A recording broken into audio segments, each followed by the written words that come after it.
The past few days have proven that President Trump means what he says. America can be proud that we have a president who puts America first and is a peacemaker. As he said on his Truth Social, both Israel and Iran wanted to stop the war equally. It was my great honor to destroy all nuclear facilities and capability and then stop the war. Now, an update on the State Department's 24/7 efforts to assist U.S. citizens throughout the Middle East. The department has provided information and support to over 27,000 people seeking guidance regarding the conflict between Israel and Iran. The vast majority of people we are in touch with are seeking information, which we provide regularly. The State Department began assisted departure flights from Israel on June 21st. Flights have departed Israel with hundreds of U.S. citizens and lawful permanent residents and their accompanying immediate family members. We are grateful to our partners in the region and around the world for welcoming American citizens.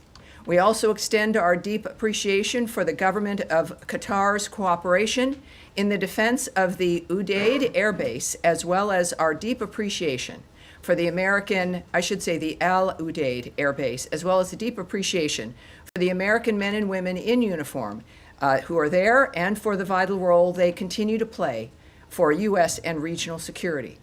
Yesterday, Iran launched several missiles against AUAB. Many of those missiles were successfully intercepted due to the combined efforts of the U.S. and Qatari armed forces. Thankfully, no Americans or Qataris were hurt. In further announcements today, Secretary Rubio has landed along with the president at the NATO summit at The Hague.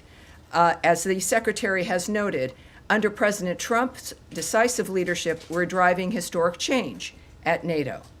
Also this week, the United States will participate in the 55th Organization of American States General Assembly in Antigua and Barbuda, where we will engage with regional partners to advance our shared goals to make for a safer, stronger, and more prosperous hemisphere. Deputy Secretary of State Christopher Landau will lead the U.S. delegation, reinforcing our commitment to supporting Rosa Maria Paya's candidacy to the Inter-American Commission on Human Rights, addressing the crisis in Haiti, and countering the influence of the Chinese Communist Party in the Western Hemisphere. In addition, today, the Department of State's Rewards for Justice program announced a reward of up to $5 million for information leading to the location, recovery, and safe return of Mahmoud Shah Habibi. Mr. Habibi was abducted and detained by the Taliban's General Directorate of Intelligence on August 10, 2022. He has not been heard from since that time, and the so-called Taliban government has not yet provided any information about Mr. Habibi's whereabouts or condition. We encourage anyone with information on Mr. Habibi to contact +1 202 702 7843. That is +1 202 702 7843 via Signal, Telegram, or WhatsApp, or go to rewardsforjustice.net. That again is an up to a $5 million reward for Mahmoud Shah Habibi for his safe return. And again, that is rewardsforjustice.net. Sorry, Tammy, he's in America. Excuse me? Is he in America? Excuse me, Matt, please. I'm more of an announcement here. To conclude today, the United States condemns the brutal and cowardly attack on the Mar Elias Greek Orthodox Church and offers its condolences to the victims and their families.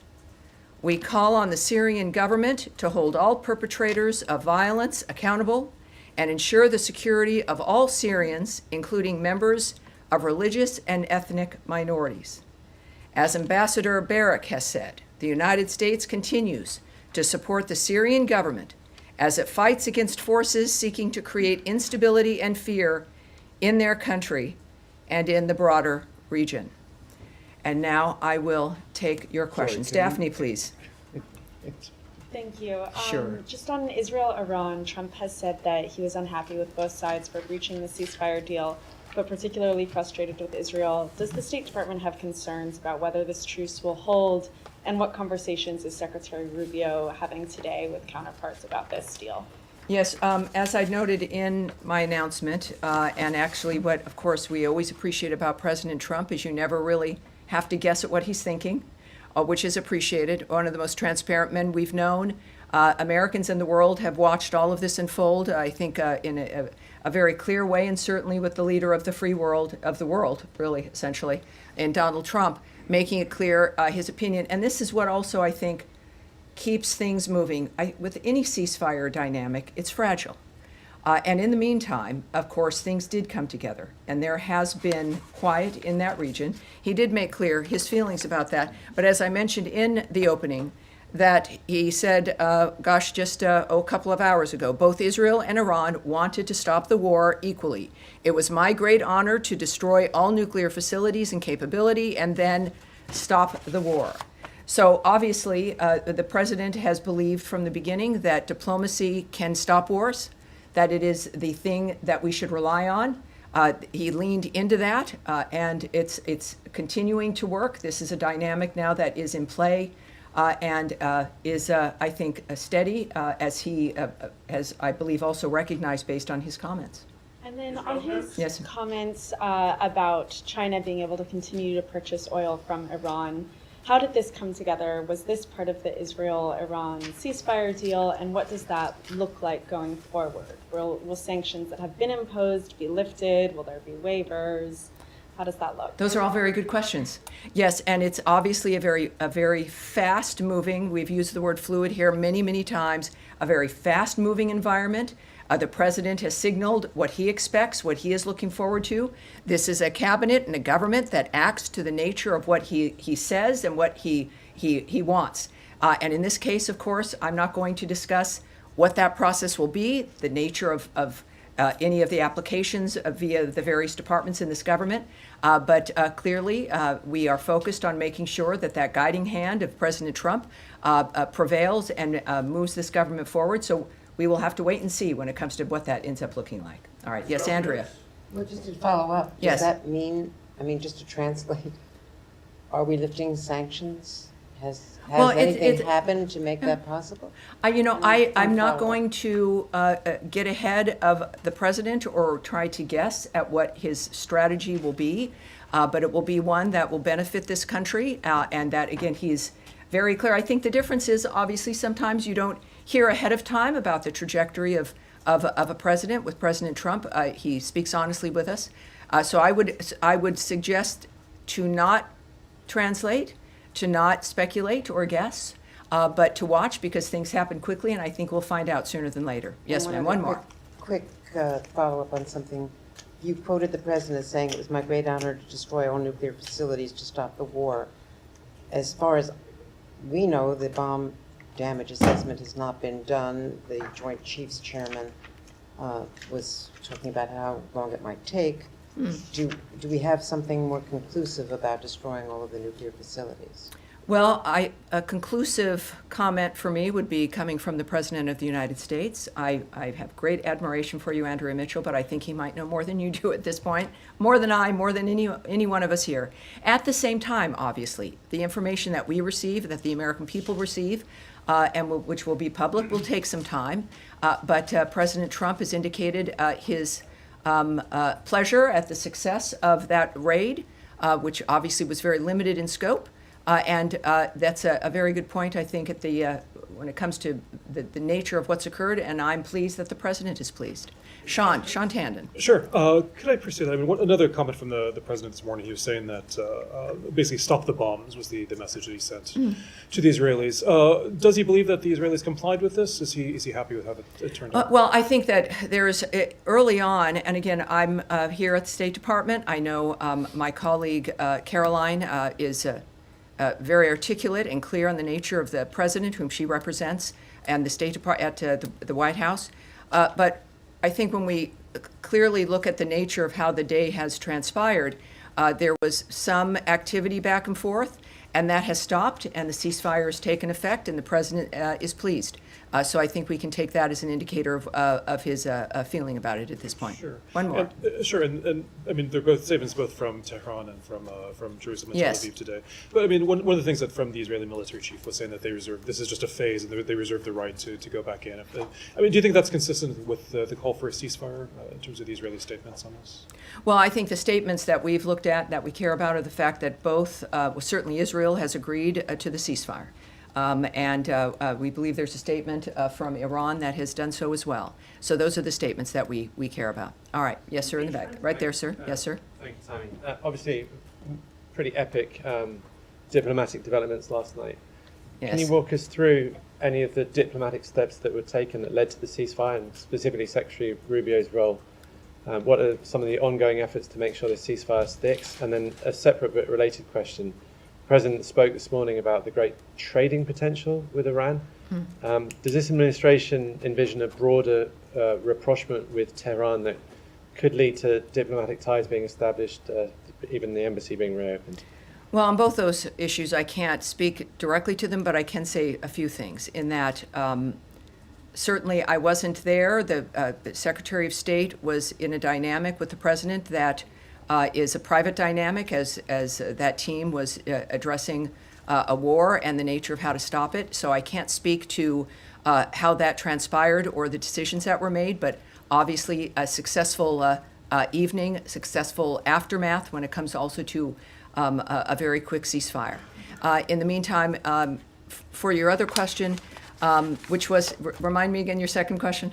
Well, President Trump this morning spoke a little bit about the potential for trade with Iran. Oh, the trade question. I was asking more about the Yes, potential obviously, rapprochement. again, while I can't speak obviously to the choices President Trump will make, what we do all know is that he is a businessman. Americans appreciate that about him, the nature of how he looks at the issue of national security and safety. And he has in the past addressed the issue of relationships with this country, keep other nations secure, that we are a good friend to have, that a friendship with the United States assists and helps facilitate the natural national security of another nation. So I look at that in his approach in certain things, and that's been certainly his attitude about it, and it seems to be a correct one. It's one I agree with. So I think we'll see that if that in fact is the case here, and we'll find out. All right. Yes, ma'am. Thanks, Tammy. Is there any sort of monitoring mechanism for the ceasefire if it continues to hold? Will there be a third party that is making sure that both sides are adhering to this ceasefire? Well, as the State Department, I can't really speak to that. I think that's a DOD question and certainly a White House question. And then how do you view the next steps for nuclear talks potentially resuming in light of the ceasefire? Is there anything on the schedule, any follow-on conversations between the two sides to try to resume the talks that had been Well, scheduled? I can't speak to a schedule. I'm not going to guess or speculate about when something might happen. What we do know, and President Trump throughout this process had been tweeting about the fact that this would be a good time for negotiations to renew, for these talks to renew. Of course, with some disappointment that it got to this point. He has been committed to diplomacy and to discussions. Obviously, he's displayed that for these last 5 months, and I would think that has not changed. So the commitment, not just from President Trump, but also from Secretary Rubio, to minimize the need and go out of your way for the need to not engage militarily, is clearly a hallmark for him and his view of national security and foreign policy, as it is for Secretary Rubio. And I would expect that approach and that commitment to remain the same. Impeachment? Yes, go ahead. Thanks, Tammy. Just to follow on that, over the weekend, the president, many other cabinet members, they said that the strikes by the U.S. military on Iranian facilities had obliterated the nuclear program. Because of that, do you see that as buying more time for these negotiations to play out? Has the urgency at all changed? And there are reports that Qatar has tried to mediate nuclear talks, try to restart those. Are you receptive of Qatari efforts at this point? Well, that's not something I can address in any detail at all. I do know that the president was very confident in his assertion of the destruction of those sites. That was necessary because of the point that he's had from the start of this, which is that Iran cannot have a nuclear weapon. That has been a very singular, clear point, and the understanding is now they're not going to have one. And that clearly might open the door for the people involved in those kinds of decisions about how to move forward. But that was, and the strikes indicated that. It was a very distinctive, limited strike regarding the issue that was in the forefront of the president's mind, that he made clear over and over again, that they will not have a nuclear weapon. And now they will not have a nuclear weapon. How we move forward from here is up to the President of the United States. Saeed, yes, sir. Thank you. Now that we have the ceasefire between Iran and Israel seems to be holding, are we likely to see renewed efforts to have a ceasefire between Israel and Hamas in Gaza? I mean, just for figures, Tammy, maybe 400 people got killed in the exchanges between Israel and Iran. In the same period, like 700 Palestinians have died, many of them at the aid distribution center. Yeah, this is why, and we are reminded about why the ceasefire efforts are important. It is a reminder about why the president, and why we're lucky for President Trump to be our president and for Secretary Rubio to be focusing on changing the status quo on this planet and changing the old dynamic of wanting new ideas. It has been his hallmark from the start, and that has not changed. What we can say, and just as a reminder, Saeed, there is a deal on the table. Hamas must stop acting recklessly and accept it. As Special Envoy Witkoff has said, Hamas's recent response to the offer was totally unacceptable and only takes us backward. It hasn't been that long, right? A lot of stuff is happening in a short period of time. But the fact of the matter is that we've never stopped working for a ceasefire in the Gaza Strip. We've never stopped wanting that to end, to get us out of that repetition of something that has certainly made the first victims, the people of the Gaza Strip, and then everyone else. It's a reflection of what needs to end and what has been the problem. President Trump has made clear to, in this case, Hamas specifically, that they will face consequences if they continue to hold hostages, which they do, including those who have already passed away and those who are still living. Hamas has rejected repeated ceasefire proposals and therefore bears sole responsibility for how this is continuing. Saeed, if you have a chance, I don't know if you do in your work, to pose the same question to Hamas. It would be, I hope you might be asking them. I'll do it through my articles. I have no direct communication. All right, yes, sir, there in the middle here. Yeah. Thank you very much. President Trump has long said that Iran should not have nuclear weapons. That is correct. That is clear.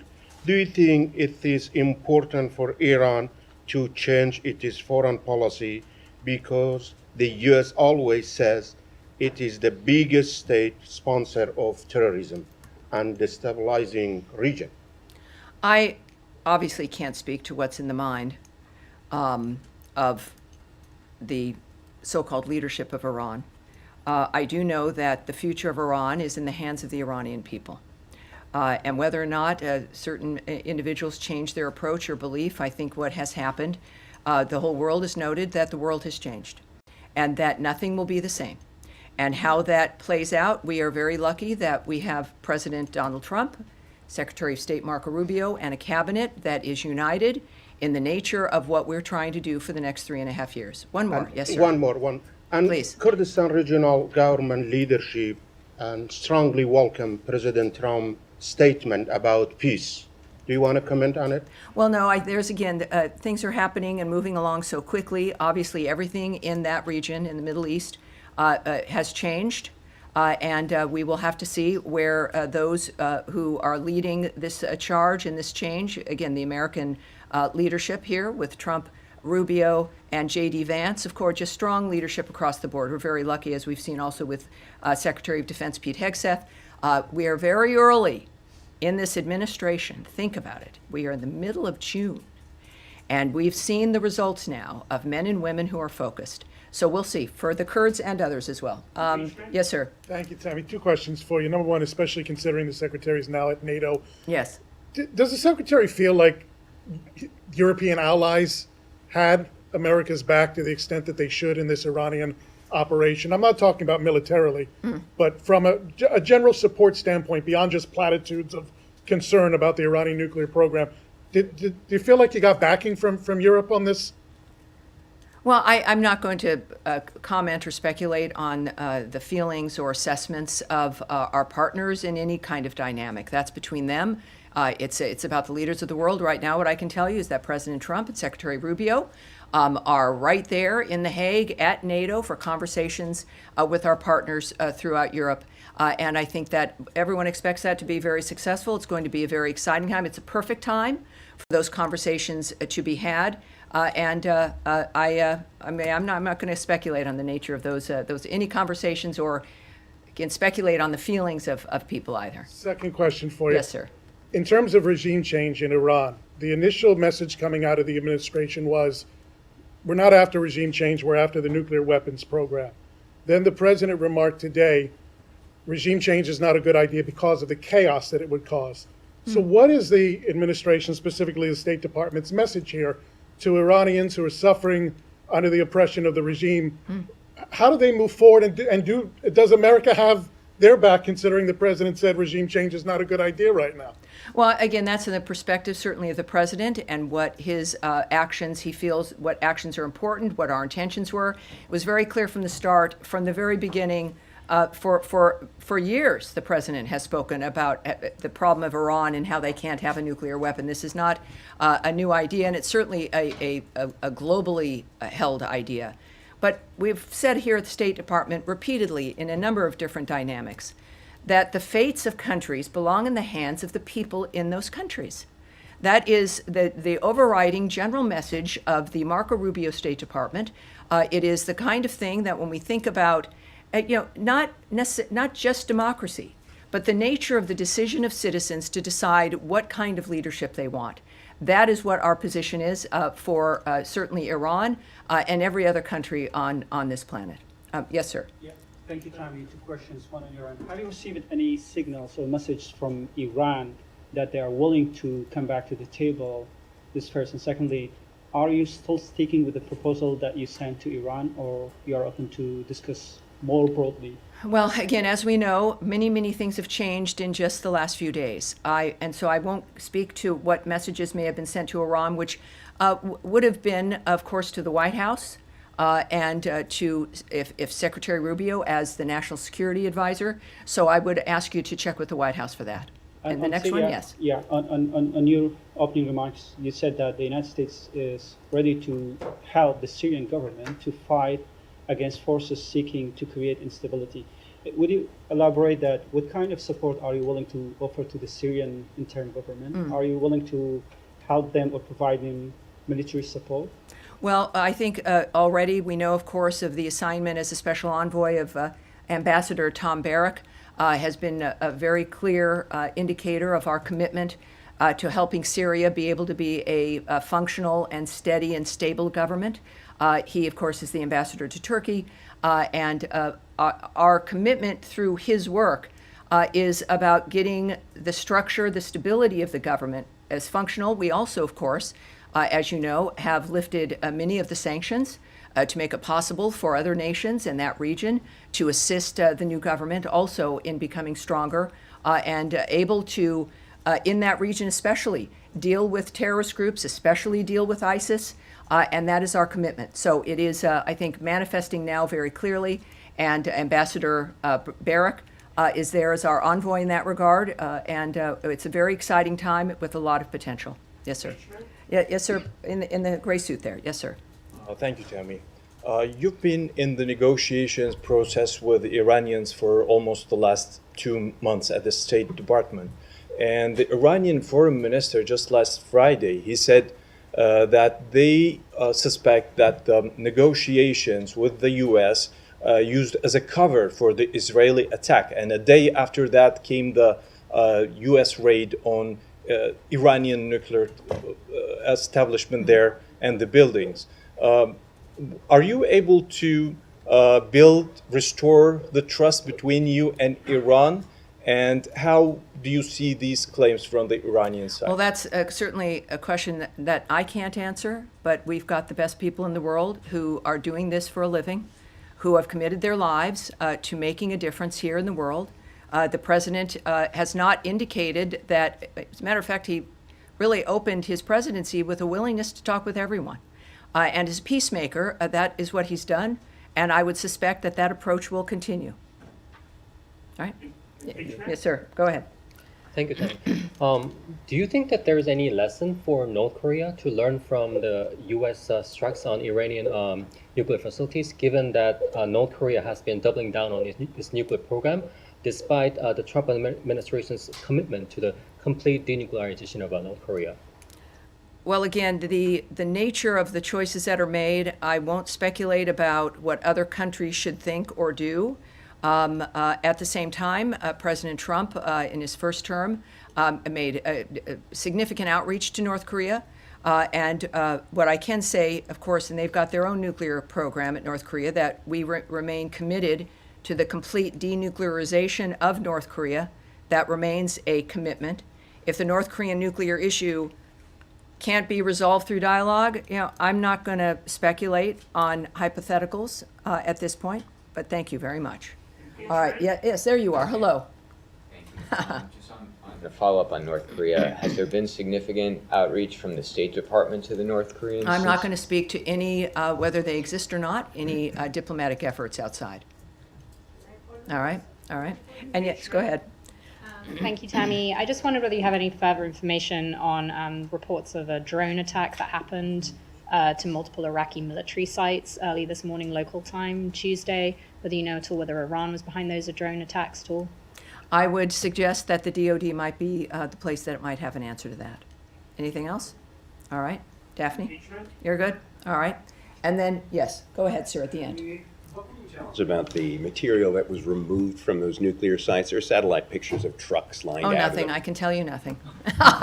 Just saving some time here. Yeah, I'm not going to speculate or discuss what may or may not have been removed from a particular site.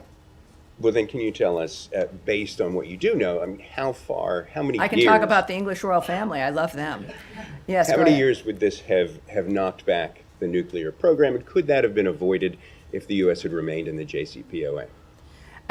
When it comes to what's happened with Iran, we can look back several decades about the nature of the choices that certain administrations made that helped facilitate the nature of the building of that program. Donald Trump inherited a world, he'd left a world that was at peace, and he inherited one that was tipping over. And so his commitment, and what we look at here right now, is recognizing the status of things and what needs to be done to fix them. And that's what we're focused on. All right. And Matt Lee, I have a feeling you might have a question. I vaguely remember that. Well, I did, but now it turns out that the you have a different one. I answered, so I do have a different one. Okay, good. But all I was trying to find out was whether you didn't mention that this Mr. Habibi was an American, which it turns out that he is. But has he been wrongfully determined to be wrongfully detained? We have determined that he has been disappeared, and that he has not been heard from, and that is why there's the rewards for justice, is that he was taken, and he has not been heard from since. Okay. And we are hoping that this appeal may bring forward, with up to $5 million, it makes a difference in everyone's lives, it does. that we might get some information about him. Okay, then just the other thing was, you had been asked earlier and yesterday, I think, about this money that is apparently going to go to fund the Gaza Humanitarian Foundation. Have you been able to uncover anything about that? Well, here's what has always been the case with the Gaza Humanitarian Foundation. I now know that I think it's close to 44 million meals that have been distributed, which is a pretty darn good record, and they continue now at 4 sites to distribute them. We have repeatedly noted that we have not funded this entity, but it is, I believe, really the response of the call from President Trump for that region and that area in particular, that we've got to have new ideas about how to change the nature of what's occurring. The region has stepped up, other nations have stepped up, agreeing that the situation in Gaza has to be dealt with differently. We have to refuse to let it continue.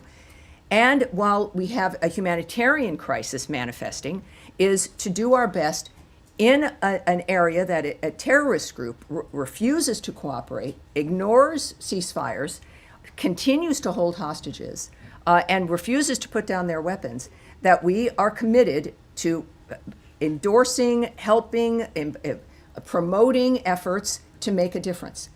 When it comes to how that will manifest for the GHF, I can't say right now. But again, it's nice to know that 44 million meals have been distributed. That, like everything else for the last few days in the Middle East, everything has changed. How that manifests in the Gaza Strip is yet to be determined. But I'm sure we have another briefing on Thursday, and who knows, we'll have something new at that point as well. All right, yes, go ahead. And this will be it, Tammy, yes. this weekend Keith Kellogg went to Belarus and it secured the release of 14 political Yes. prisoners. Do you have any more details on those efforts? And did the Lukashenko regime get anything for releasing these prisoners, sanctions relief? I do have a few or things I can anything say like to you about that. And this is the condition of our world. This is a huge story, and it really is, comes up later, but it tells you the nature of what's transpiring. While in Minsk, the U.S. delegation led by General Keith Kellogg, Special Presidential Envoy for Ukraine, met with the leader of Belarus and his team. Special Envoy Kellogg discussed the Russia-Ukraine war and how President Trump is pushing hard to stop that war and end the killing.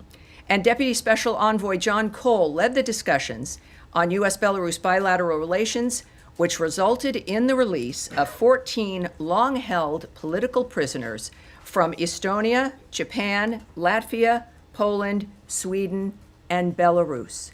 And that is the result of what you can do with diplomacy, with envoys, and with a commitment to peace and freedom for people around the world. And we are blessed to have President Trump as our president, the wisdom of the American people, and of course, Marco Rubio is our Secretary of State. We are 5 months in or so to this administration, and it's an honor to be here. Thank you, everyone. I'll see you on Thursday.